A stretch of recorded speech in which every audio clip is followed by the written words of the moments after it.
Welcome, adventurers, to another enchanting episode of Lore Drop. I'm Dungeon Master Eguile. And I'm D&D Wife, your guides to the hidden depths of the world of Extrayus. Tonight, we unravel the secrets that lie beneath the surface of our homebrew campaign. We'll dive into the lore, the legends, and the magic that makes Extrayus so captivating. We'll explore the stories behind the realms, the characters, and the world building that brings our adventures to life. Whether you're a dungeon master seeking inspiration, a writer crafting your own fantasy worlds, or just a fan of immersive storytelling, there's something here for you. Join us as we reveal the mysteries of Extrayus and share our creative journey with you. Get ready for a new Lore Drop, where imagination meets creation. Let's embark on this magical adventure together. Welcome, adventurers, to another episode of Lore Drop. I'm your guide, DM Eguile, and today we're diving into the smallest yet mightiest of the Meeren tribes, the Rooka. These tiny, quail-like jokesters may be harmless, but their power lies in their unity and their incredible ability to move the earth itself. That's right. From their hilarious tricks to their fascinating culture and the epic tale of the first Elder Rook, we're uncovering the rich history and surprising strength of these pint-sized powerhouses. Stick around, it's going to be a wild ride. Let's dig in, shall we? So obviously we have started this new series where we are beginning to break down some of the species within the world of Extrayus. That inhabit the world, yeah. And we decided to start with the most original that we have, which is our Meeren tribes. And these are our beast folk that took the long way of the evolutionary chain. And over, hundreds, if not thousands of years, slowly developed into these cultures and groups that we know in our current campaign. Yep, that's the Rooka. First, we had already kind of got first with the Meershaw people, with the they're kind of different in terms of bringing together the other tribes. This, we decided to go in a different route. Now, just to give a brief kind of retrospective, essentially, of the Rooka, which might have some similarities to others. Now, this for us really started as what many people would find in D&D, the Kenku race. Yeah, this is a reimagining of something close to the Kenku. I wouldn't call it the Kenku exactly because we changed a bunch of stuff. Yeah. But it is similar to kind of like the essence, small bird folk type of thing. Except for obviously we took out a lot, Faerunian lore has a lot to do with the Kenku and the backgrounds. It's nuanced to the world itself, which totally makes sense. We used to always call them repeaty birds, and that kind of essence. They're kind of annoying. And so, I like that, about a character, especially the idea of like in a world with, flight birds and all these creatures that have wings, you create birds that can't fly. Right. It just, to me, it's kind of hilarious. It makes sense. And it's a little funny. Yeah. So I wanted to, change it up a little bit to explore kind of that flightless bird concept, but get rid of a lot of the kind of established lore that the Kenku have. So no more of this kind of repeating mimicry. And none of that. It's still like a feature as like you would see with other birds we see even in the natural world. But it's not like a forced thing. Yeah, and it's not the only thing they do, whereas for the Kenku, they can only speak in gibberish. Right. And so we really,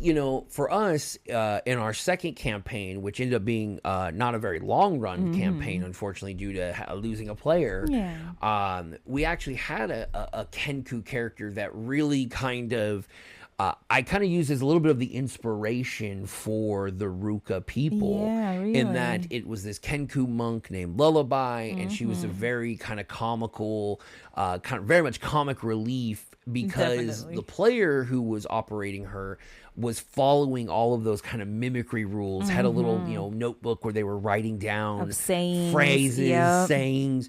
And so it really kind of added a lot of humor, having kind of this like small diminutive creature that's just kind of like popping out these one-liners and finding ways to make jokes and stuff using repetitive words and phrases they've heard. Because really the player changed the way that they wanted to play the Kenku. So instead of just being some person, some bird person that just repeats everything everybody else says, he made it so that they, even though they could only speak in gibberish and phrases they'd heard before, they used that as a way of communicating still, because the phrases at least to to Lullaby had meaning, and so they could say that phrase and mean something, else or whatever they thought they could convey. So, it was really fun because, even though as much as we enjoyed having Lullaby, the repeated, the mimicry really got tired really quick. Yeah.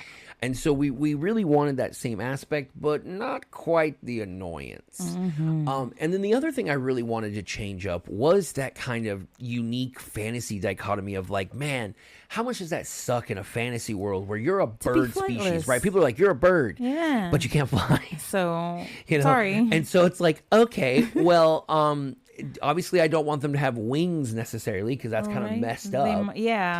So the way I thought to counter this was to be more of like they could manipulate the earth, right? So the since they're stuck on it, right? So the Rooka have this kind of, though they are this like physically vulnerable, they're these little tiny quail-like looking creatures, super cute. They're almost able to swim within the surface. Now, obviously, D&D has a thing called like you can go under the ground and you can move underground. But this is even beyond that. It's almost like they could dive under the ground, and it's not necessarily like they themselves are digging, mind you. No. It's like the earth kind of gives way to them. Yeah, they've developed such a symbiotic relationship with the earth itself that it just loves them so much. Yeah, it's like a way to think of like it'd be like whack-a-mole where they're just kind of launching themselves out of these holes, instantly going as the ground just kind of opens up to them. Yeah. And the real kind of connection, and if you aren't already doing this, it's really to like a lot of like the earthbenders of Avatar: The Last Airbender, right?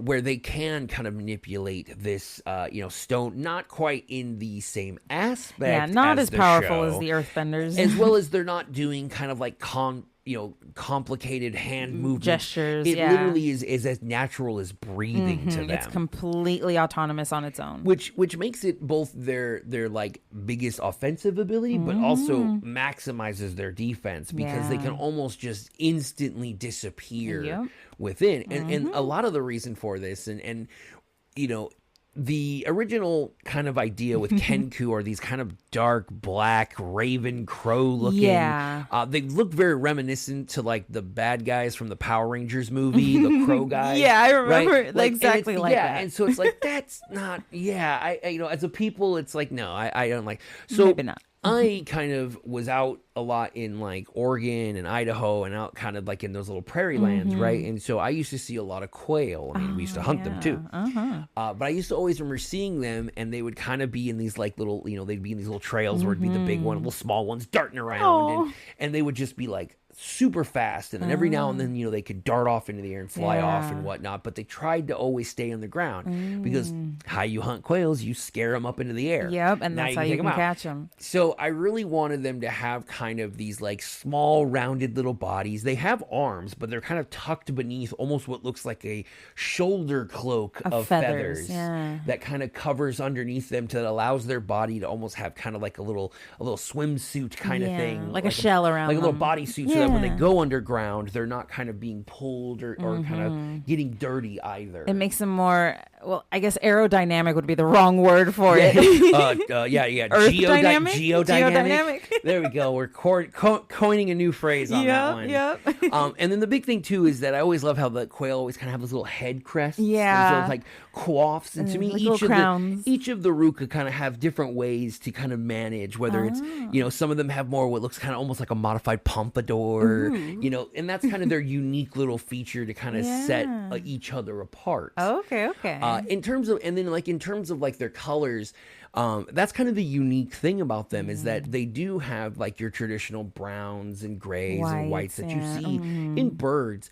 But what they do, though, is because they are able to manipulate Earth, is they tend to coat themselves in small traces of precious metals. Oh, yeah. So you'll see them with kind of almost like there's almost like a shimmer of gold in their feathering, or a shimmer of jade, or a shimmer of garnet, and that's a lot how they kind of delineate a little bit of their colors. It's kind of reminiscent of like if you took like those old books that would have the gold leaf on like the spine, and then like if you took some of the pages and just kind of fanned them real quick. You don't see really the gold. You just kind of get the essence of the gold. The substance of it. And so that's kind of how they really distinguish themselves, with others kind of using like silver and gold to be more royal, but others finding like the jade, topaz, and garnets, and finding those stones to be more of like their special pebbles. More fun, vibrant, right? But really the biggest thing that I wanted to stick with the Rooka, and because I always love, the small guy, and they would have small bird syndrome. And so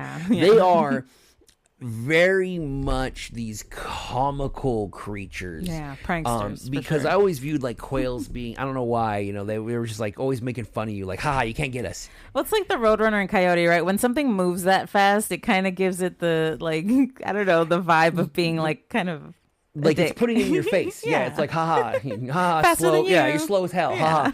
And so it really wanted to really put that on, and so they are these kind of comical jokester people to kind of essentially create that like that kind of set of like, they're small and they're unassuming, but then it's also like, okay, but they're also jerks. Yeah, a little bit, or at least they can be. Right. And so for the whole part, and they almost unilaterally all look pretty much the same, with like these various differences. Yeah, differences and variances. The one big key difference, though, is being the Elder. Now, the Elder, as we'll go in later, is a significant in that they are kind of the representation of the power of the tribe. Yeah. And so they actually, their forms tend to change and alter to become much kind of larger in form. They can go to, whereas the normal Rooka might be 2, maybe 3 feet if they're the Yao Ming of Rooka. Right.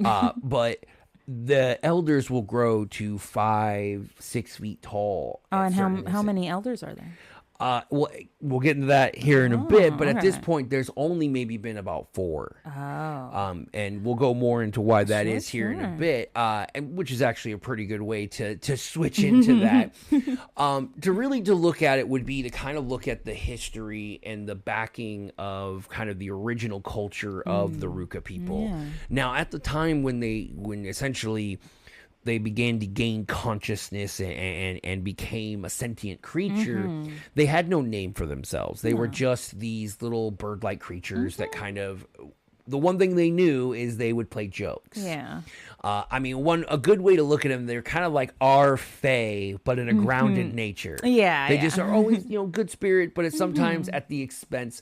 They're comedic roasters. Yeah, if you will. There you go. Right. It comes from a place of fun and happiness, but it can make someone uncomfortable. But obviously, because of this innate personality trait, it does cause problems. So what happened was as the Rooka kind of gain in numbers, obviously, if you're a jokester, if you have an audience, you joke more. Yeah. But what they found and what they were seeing is that as they grew in numbers, as they laugh, make noise, they would be attracting more predators. Yeah. And then they get... chomped. They'd get wiped out. And due to their small size, they had to essentially start living in solitary. They would, have their breed. They would have their familial brood. They have their their families or whatnot, but they would scatter even at maturity. Because can't be too if a predator packed. happens to get one, at least they only got one. Yeah. And so they really didn't have much by way of communication yet. They hadn't really developed a style of a language. It was mostly physical humor and practical jokes that they were kind of sharing to begin with. As a means to communicate. As a means to start communicating, right? And so, but the problem is obviously, if any of you out there have, those kind of jokester friends, it gets hard to know when something's serious or not. Yeah. And so what ends up happening is due to this, they really had this starting of isolationism because it was really just each individual family who kind of, you put up with your dad's bad jokes for so long. Right. Or grandpa's racist jokes. It's that kind of thing to where you kind of deal with that. But if it's someone else, you're not going to deal with it. Hell no. And so it really kind of changed a lot as they kind of came to where they felt they needed to go. And we kind of expressed this a little bit when talking about the Meeren tribes, and that all Meeren have kind of this innate pigeon homing beacon. Yeah, sense of direction. That drives them each to a particular region on the Meeren continent, because it just, for whatever reason, they feel like home. Yeah, there's a connection there. And so though the Rooka people are kind of spread out all over, they're all spread out surrounding one key kind of landmark, which is this small mountain range that lies kind of near the like southern coastal region of the continent itself.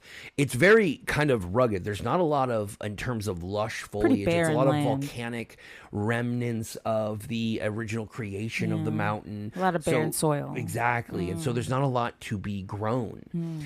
But the Rooka had come to eventually name this. Now I'm probably going to butcher this because I'm terrible at names. The Quail-Like Mountains. That was perfect. Yeah. See, look at that. Otherwise known as the Voiceless Rise. Oh, that sounds beautiful. And that was where they kind of found themselves to be home. Now, obviously, they couldn't gather in a large group because that would just attract more predators to come after them. So they would always kind of just hover around as if almost like magnetically locked in to the these surrounding mountains. Area in different solitary And positions.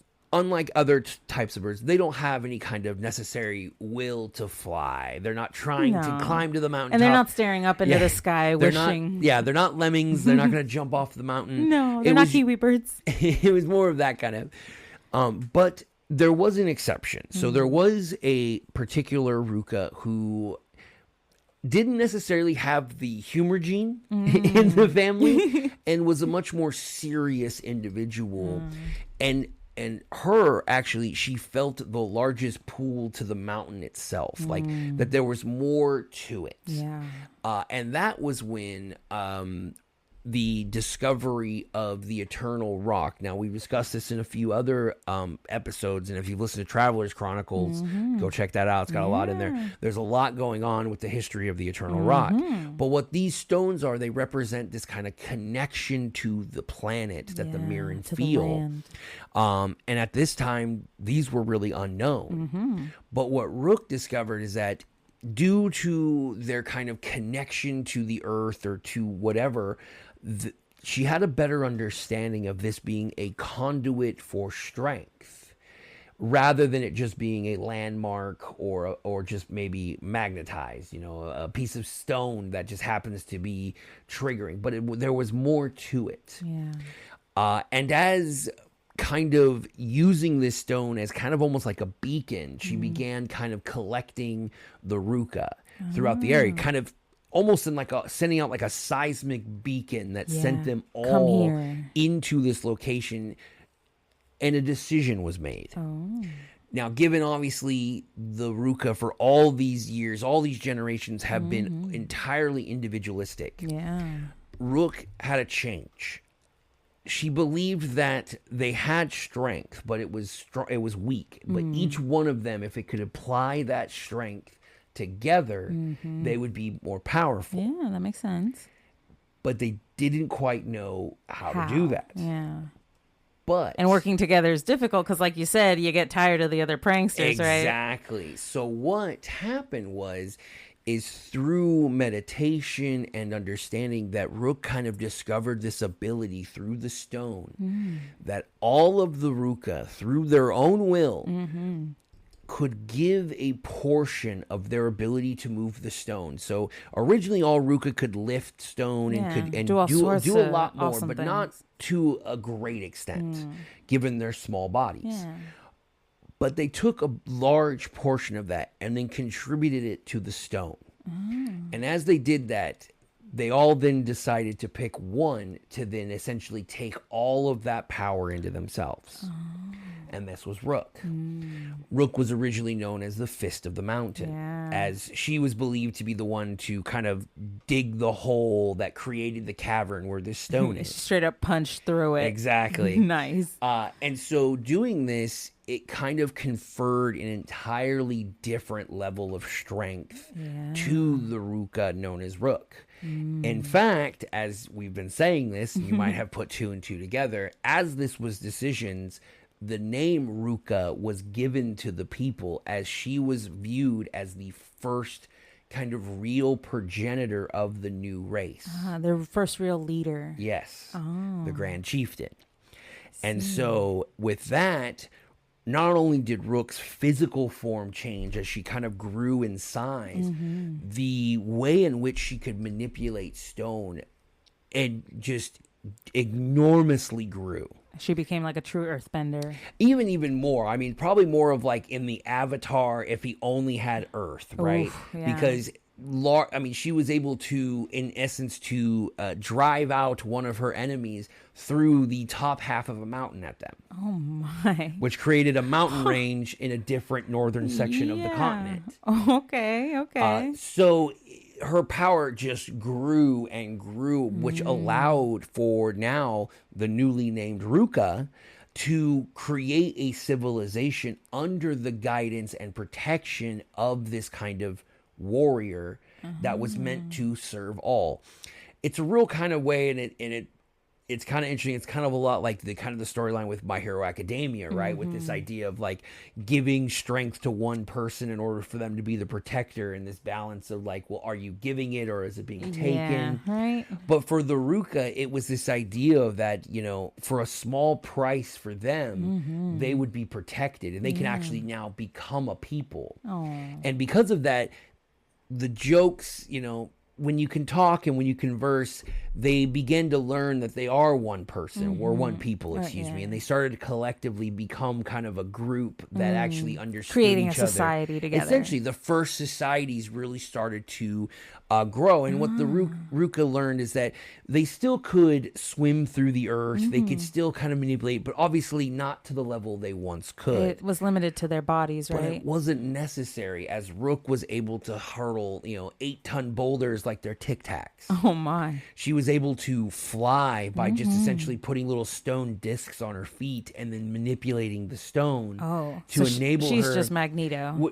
Kind of in the same way, yeah, but this time using stone. Yeah. But what she showed was the fact that there was so much more that could be done with the powers that they had, in that most of hers was being more of an architect as she began developing and building the intricate city that was underneath the Voiceless Rise now, that was becoming almost like a housing safety like a shelter for the Rooka people. I gotcha. So that whole place inside the mountain got redone into a building almost? Into essentially a civilization with running water, with a dome that has these kind of crystals to allow for light in. That was basically designed to give a sanctuary for all of the Rooka people to live underground, no longer having to deal with any kind of issue with Rook's power, essentially keeping this dome, this sanctuary always, held together. Yeah. And that really is what kind of established, as, Rook eventually passed and her power and then the tribe's power had to be passed on. Each subsequent elder kind of comes with a very unique way of expressing their powers. Gotcha. Whereas Rook's was very much, based on power and displays of strength, where she would essentially from within the base hurl stones out in the sea to stop invading boats and ships. Exactly. Creating large continental quicksand to stop anything from entering the territory. Wow. So by doing all of this, it really created that kind of system. But when the next elder came to replace her, the abilities were much different, as obviously this new elder, new personality, manipulated the stone and earth in a much different way.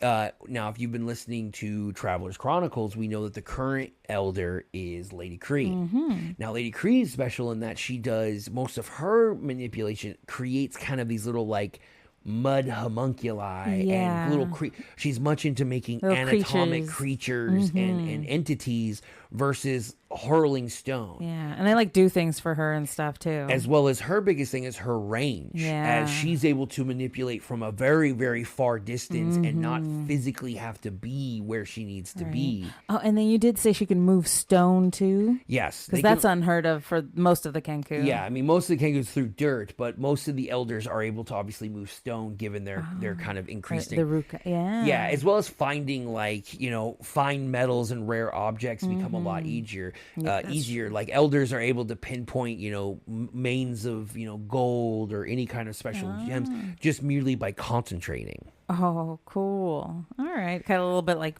echolocation, but just for it's kind of like what we do. I think a lot of geological surveys do now by sending like radio signals down and catching them back up.